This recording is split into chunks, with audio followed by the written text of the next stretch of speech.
La cappella del Volto del Santo è stata eretta nel 1360 e consacrata poi nel 1376.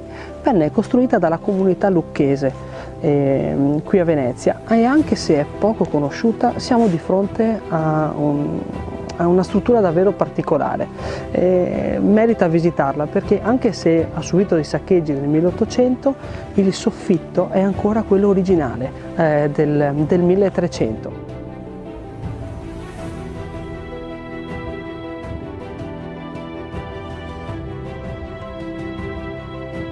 Addossata alla cappella che abbiamo appena visto vi era la chiesa dei Servi di Maria.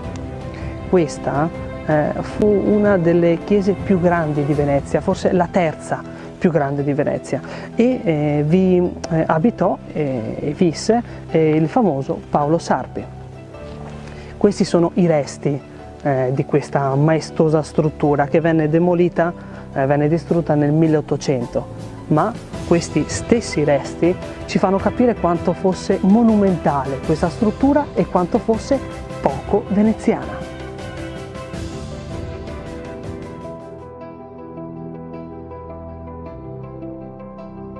Lungo Rio Terà della Maddalena vi è una corte, questa corte, la Corte del Volto Santo.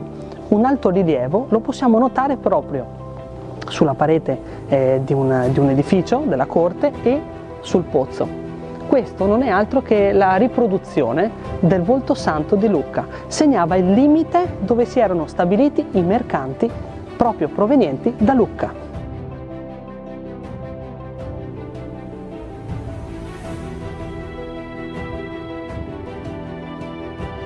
Nel 1300, a causa di un cambio di governo, alcuni artigiani si trasferirono da Lucca a Venezia.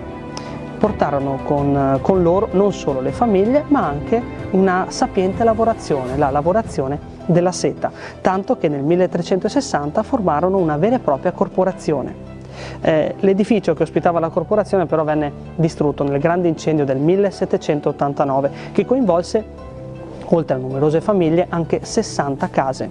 Per avere un'idea di quello che successe, il Guardi ha dipinto tutto su tela. Questo dipinto lo possiamo trovare alle gallerie dell'Accademia.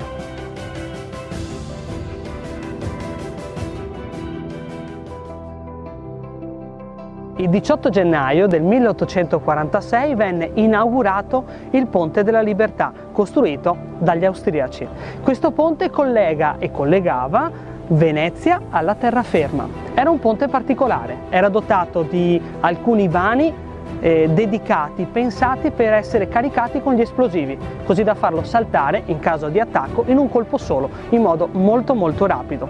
Nel 1861 vennero iniziati i lavori di costruzione di questa stazione, ma per poter costruire questa stazione venne effettuata una demolizione, venne abbattuta una chiesa storica di Venezia, la chiesa di Santa Lucia. Una targa posta davanti proprio alla stazione ricorda questo tragico evento.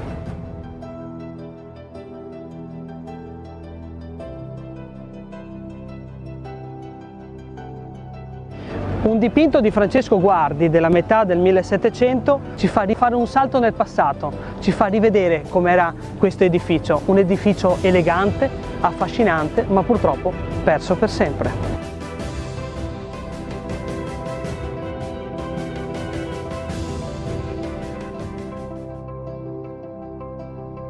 Percorrendo Strada Nuova in zona Santa Fosca, vicino alla più moderna farmacia, troviamo l'antica spezieria all'Ercole d'Oro. È davvero particolare perché questa conserva ancora il mobilio originale in stile barocco e tutti i vasi di preparazione. Questa spezieria era punto di ritrovo per ecclesiastici e intellettuali che qui intrattenevano delle interessanti conversazioni culturali.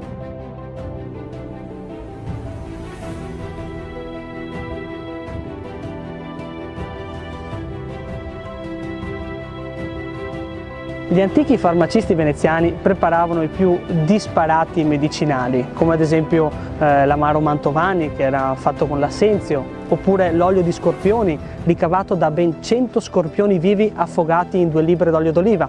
Ma la spezieria all'Ercole d'Oro aveva un prodotto particolare, delle pillole. le pillole purgative di Santa Fosca o del Piovan, cioè del parroco. Perché? Perché si pensa che questo rimedio fosse stato inventato proprio da un prete che viveva in questa zona.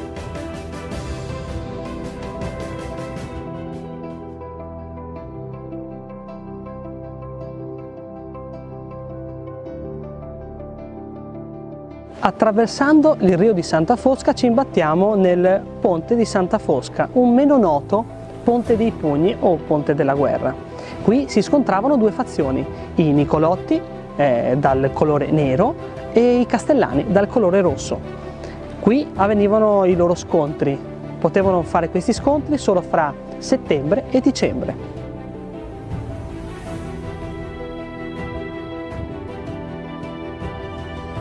Erano ammessi tutti i colpi possibili pur di guadagnare spazio su questo ponte e riuscire a posizionare la propria bandiera alla sommità del ponte. Erano nominati due padrini che avrebbero fatto così da arbitri per questo scontro. Gli scontri potevano essere collettivi o individuali. Cosa interessante, non solo era facilissimo prenderle di santa ragione, ma non essendoci i parapetti era anche molto facile cadere in acqua.